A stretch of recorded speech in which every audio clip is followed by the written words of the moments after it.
各位觀眾，1949年中華人民共和國成立，國家一窮二白。呢個時候，人民對共產黨係信任嘅，對國家充滿希望。資本家覺得仲有自己生存嘅空間，農民又分到田地，甚至連軍隊都覺得太平盛世要嚟啦，就唔使打仗咧。咁大家就同心協力進行土地改革同埋城市嘅工商業改造。但係喺呢一個非常關鍵嘅建國初期，中國就被捲入韓戰。中國政府根本就唔願意介入呢一場戰事嘅。但係美國嘅最高統帥麥克阿瑟將軍，佢就揚言打過鴨綠江進入中國。咁毛澤東諗，如果俾你打過嚟，打爛晒我啲盆盆罐罐，不如我自己先打過去截住你啦。林彪因為唔同意參戰，就託病唔帶兵，咁樣就由彭德懷領軍進入朝鮮。毛岸英因為爸爸係毛澤東，所以必須身先士卒，就跟住彭德懷過咗鴨綠江。呢個時候，美軍仲懵然不知，因為朝鮮軍已經俾美軍打到零星落索，美軍正在興高采烈大踏步咁邁向鴨綠江邊，要威脅中國。點知就撞到正解放軍兩支最精銳嘅部隊。美軍幾時見過咁善戰嘅敵人呢？呢一役就將美軍打到落花流水。本來呢個時候停戰係最好嘅，因為美國嘅一個條件就係共產黨一直都希望得到嘅聯合國嘅席位唔再支持蔣介石唔打入中國。但係好戰嘅彭德懷就認為呢一役打得如此漂亮，應該繼續打落去。咁第二三役就將美軍窮追猛打，進入朝鮮嘅境內啦。到咗第四五役，美軍驚魂已定，就拉開長嘅火力線，將解放軍層層包圍。如果講到埋身搏鬥，美軍肯定係唔打得過中國嘅軍隊嘅。但係講到搏火力美軍嘅火力嘅優越性強過中國何止10倍呢？有一個陣地竟然俾美軍成建制咁消滅咗我哋一個師嘅軍隊。呢個時候唔和都要和啦。但係我哋就失去晒可以討價還價嘅底牌。美軍又覺得繼續打落去對自己都冇乜好處，咁就停火啦。但係當初俾嘅好條件冚唪唥收翻晒。中國乜嘢都撈唔到，而且仲傷亡慘重，損失咗超過100萬個戰士，又失去咗解脫台灣嘅最好機會，連毛澤東個仔毛岸英都俾美軍炸死埋。咁呢個時候最弊嘅就係因為建國初期所有嘅費用都拎晒去做軍費，對我哋建國就造成好大嘅困難。後來根據美軍嘅解密文件顯示，當時雖然麥克阿瑟將軍堅決要打過鴨綠江，但係美國總統杜魯門就下死命令唔准過江。早知道美軍唔准打過嚟，我哋就係絕對唔會打過去嘅。如果當時有一個人能夠喺好似70年代嘅基辛格咁同中美政府互相溝通嘅話，我哋中國肯定就唔會陷入呢一場重災難。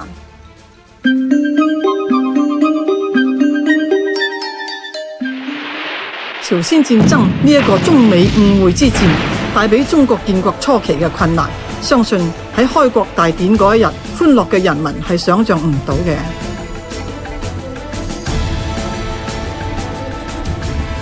1949年10月1日，毛澤東同其他領導人喺天安門城樓上邊宣讀咗政府嘅公告。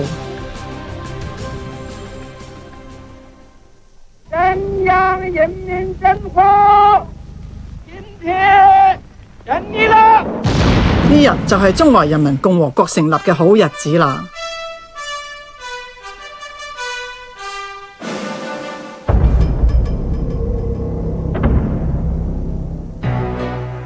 解放戰爭勝利之後，最重要嘅工作就係重建戰後嘅城市。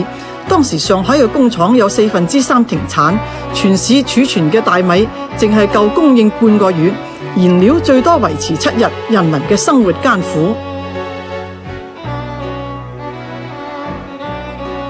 統籌國家經濟嘅國務院副總理陳雲到咗上海之後，即刻籌劃調運全國物資。中央發出指令，要上海、天津、瀋陽全國主要嘅城市統一低價拋售糧食、紗布等嘅物資，令到以前升得太高嘅物價回落，人民嘅生活就開始得到改善。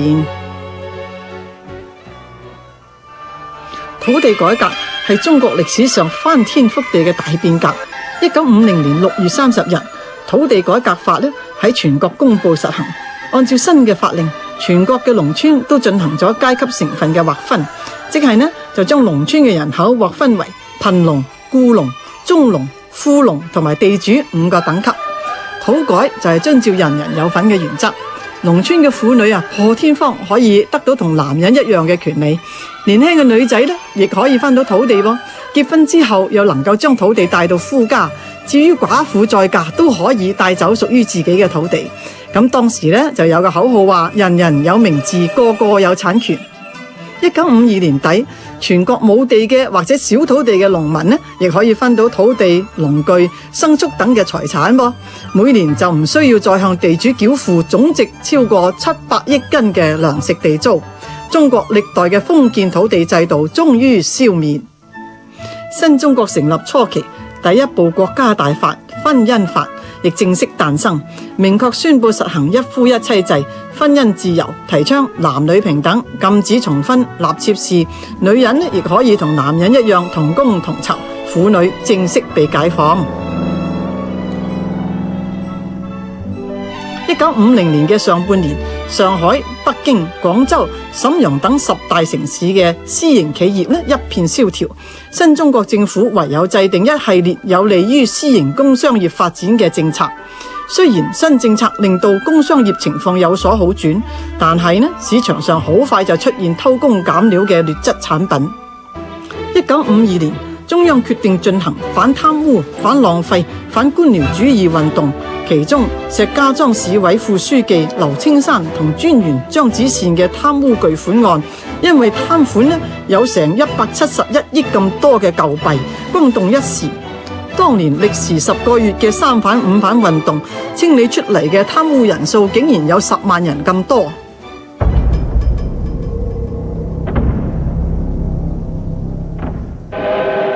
要國家嘅經濟得到真正穩固，工業化係一條必須要走嘅道路。所以喺1952年嘅8月，周恩來就率領中國代表團訪問莫斯科，將第一個5年計劃嘅編制情況向蘇聯嘅專家徵求意見。當時嘅蘇聯專家就專門為中國主管經濟嘅官員上堂，教佢哋點樣制定計劃。另外經過一系列嘅商議，蘇聯方面更加批准咗156項大型建設嘅計劃嚟援助中國。呢啲項目建設為中國嘅經濟奠定咗重要嘅基礎。帶住沉重代價嘅韓戰勝利，毛澤東就急於建設民生。呢個時候佢竟然出現咗急躁盲動，冇咗佢打仗嘅時候嗰種敵軍圍困萬千重，我自毅然不動嘅本色噃。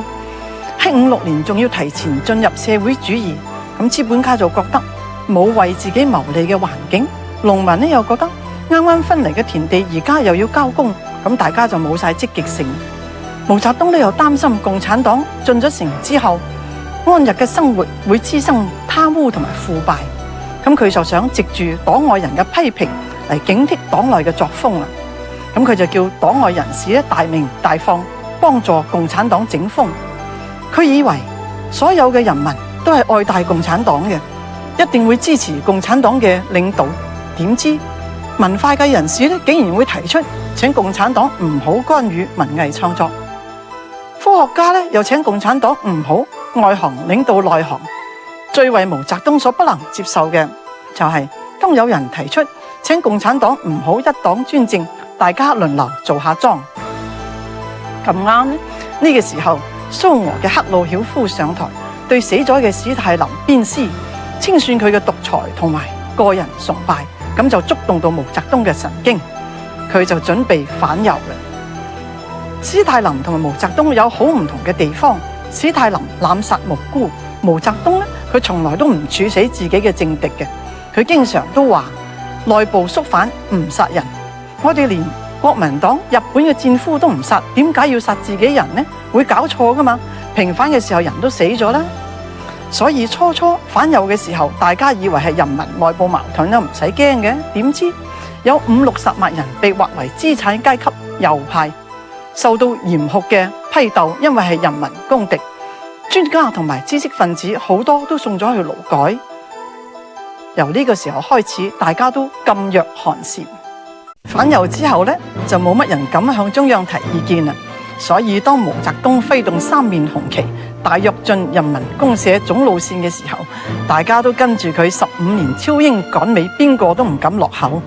人民公社呢，就係所有勞動成果都要交工，由公家包辦，生老病死、衣食住行、婚喪嫁娶，連番梘、毛巾、火柴冚唪唥都包晒，除咗唔包二奶之外，每個人呢就剩翻一雙筷子、一個牙刷係自己嘅。農民見到反正係公家啦，咁就放開肚皮大食人年，食咗卯年糧。當毛澤東提出以鋼為綱呢，大家就湧晒去煉鋼，連屋企嗰啲鐵鍋啊、鑊鏟都拎晒出嚟，仲虛報指標。以糧為綱呢，就大搞衛星田。毛澤東嘅火車經過嘅地方，大家就用人力堆起超產稻田。喜見稻粟千重浪，大家就比賽講大話。毛澤東都唔係咁好呃嘅啫，佢已經有所警覺。忽然間有一日，佢就翻去鄉下，佢知道父老係唔會呃佢嘅。果然，鄉親話俾佢聽，人民已經冇飯食，煉鋼都係廢鐵。1959年，毛澤東已經認識到問題嘅存在，咁就準備糾正錯誤，進行反左。點知心直口快嘅彭德懷呢，就急不及待向毛澤東進諫言書。毛澤東惱羞成怒，喺廬山會議上大批彭德懷，仲重新提及抗日期間彭德懷大敗日本嘅百團戰役，話佢唔請示中央，獨斷獨行，過早暴露紅軍嘅力量，使到正在集中主力打國民黨嘅日本仔咧調過槍頭嚟打共產黨。話彭德懷根本就唔係愛國，佢係愛國民黨。仲話彭德懷係反黨反社會嘅右傾機會主義。最後毛澤東話：如果中國人民解放軍要跟彭德懷，我就上山打游擊。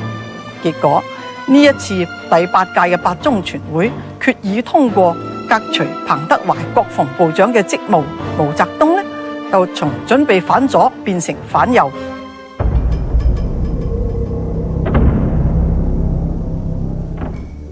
喺過去嘅1年，中國第1個5年計劃超額完成，農業合作化同工商業改造都順利進行。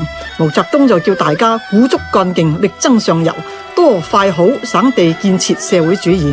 咁中國人民就同心協力，積極生產。1958年5·1勞動節，每個人都以超英趕美作為建設嘅目標。同年，全國嘅稻麥豐收，農民嘅生產積極性越嚟越高，開始就出現咗由上而下層層提高生產指標嘅情況。如果做唔到呢，就會俾人哋批評啊，令到農業生產好快出現虛報產量嘅浮誇作風。當時就有人話人有多大膽，地有多大產嘅口號。到咗8月，中央決定計劃生產鋼鐵1070萬噸，全民煉鋼好快就喺全國展開，由學校到軍隊，甚至喺中央領導嘅機關，到處都係煉鋼煉鐵。全國就有接近100萬座嘅土高爐同埋小高爐。毛澤東就親自去表揚群眾，甚至宋慶齡、作家郭沫若、茅盾都參加咗煉鋼嘅勞動。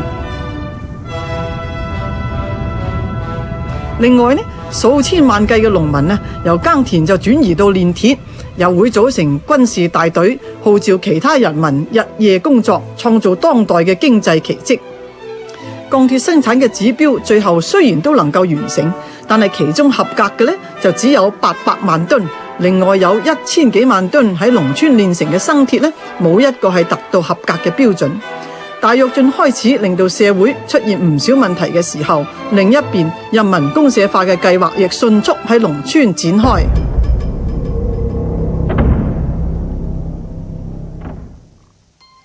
1957年，當國家開始大規模建設農村水利工程嘅時候農村出現咗自發性嘅興辦農業合作社。隨住大躍進運動嘅興起，毛澤東、劉少奇等嘅領導人就產生咗由工農商學兵一齊組成嘅大公社嘅諗法。於是毛澤東就去到河北省嘅徐水縣考察當地農業嘅情況，後嚟又視察咗山東、河南嘅人民公社，當地嘅情況令到毛澤東相信人民公社係可行嘅。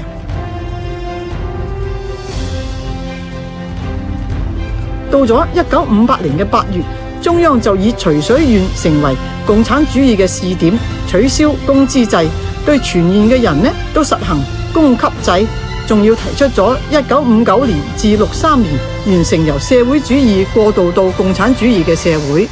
就係咁呢，一場大規模嘅人民公社化嘅運動進入高潮。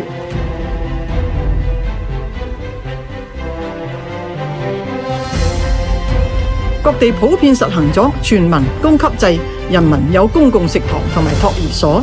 初期嘅人民公社帶有好濃厚嘅平均主義同共產主義嘅色彩，一切嘅財產都係公家嘅，農民嘅家產呢都被收歸公有。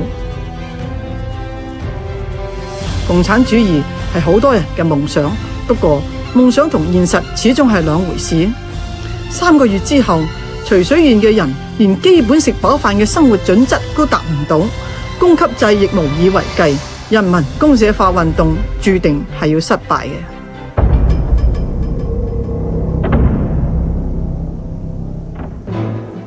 當毛澤東發現大躍進同人民公社出現嚴重嘅左傾問題，原本希望喺廬山會議上邊糾正錯誤，不過會議最終就由反左變成反右嘅鬥爭，咁樣反右傾骨幹勁，掀起新大躍進嘅口號隨即出現。中央剛剛調整過嘅各項指標就要重新加碼，嚴重失調嘅國民經濟比例被認為係正常嘅現象，得不償失嘅大煉鋼就被認為係攞到巨大嘅成就。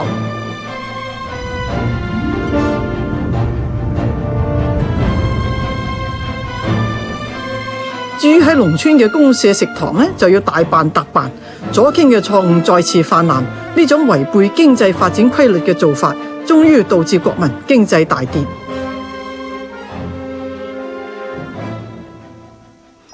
進入1960年，中國嘅農業生產遇到百年未遇嘅大災害，佔總耕地1半以上嘅農田都受到災害，好多農田甚至連1粒稻米都冇收成。市場上憑票供應嘅產品逐漸增多，連中國最後一個唔收糧票嘅城市北京，亦要宣布飲食業實行憑票供應糧食，糧食有限，北京市好快就不堪負荷。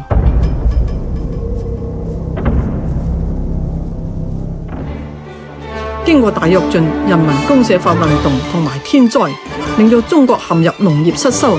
1961年糧食產量比起1957年呢，減少咗1000億斤。1962年為咗解決問題，7000個領導幹部就喺北京進行中央工作會議。呢個7000人嘅大會全面檢討咗大躍進嘅問題。會議之後，劉少奇、周恩來、陳雲、鄧小平幾個領導呢就負責進行經濟調整，試圖解決民生。1960年，國內發生大饑荒，人民冇飯食就唔係開玩笑。毛澤東只好退居二線，就推薦劉少奇做國家主席。國內習慣將搞經濟講做搞飯食嘅，咁搞飯食呢就由劉少奇、陳雲、鄧小平呢掌握實務，毛澤東淨係找軍隊嘅工作。呢個時候，台灣趁住國內饑荒，就幾十次派出小股武裝力量潛返國內號召起義。不過人民對共產黨仲係信任嘅，對國民黨嘅腐敗呢亦都未忘記，因此台灣派去嘅人就起唔到乜嘢作用，仲俾啲民兵咧協同軍隊嚟一個就捉一個，嚟2個就捉一雙。咁廣東船岸呢，可能政府唔想人民餓死，對邊境呢就唔係看得咁緊啦。因此當年好多饑民就湧入香港，好心嘅香港人呢仲揸車將佢哋喺新界接咗入市區添，佢哋就成咗我哋今日嘅呢個大家庭嘅成員。國內呢經過3年嘅調整、鞏固同埋提高，人民嘅生活就比較好轉啦。咁喺62年7000人大會上邊呢，毛澤東呢就自我檢討，承認大躍進嘅失誤。不過佢話3年困難係天災，但係劉少奇話3年困難係3分天災7分人禍，矛頭直指毛澤東。毛澤東話要強調階級鬥爭，劉少奇就話有咩矛盾咪講咩矛盾啦，唔係冚唪唥都係階級鬥爭啫。喺7000人面前句句都同毛澤東唱對台戲，咁樣係唔係注定咗文化大革命嘅時候劉少奇嘅命運呢？大家又提出處理彭德懷唔公平，毛澤東就恢復佢嘅工作，派佢去三線當副總指揮。呢個時候唯有林彪話：我哋跟隨毛主席嘅方向，我哋就勝利；邊個違反毛主席，邊個就失敗。後來毛澤東喺1969年指定林彪為接班人，寫入黨章，係唔係乃念佢喺自己兩次最失勢嘅時候都站喺自己身邊？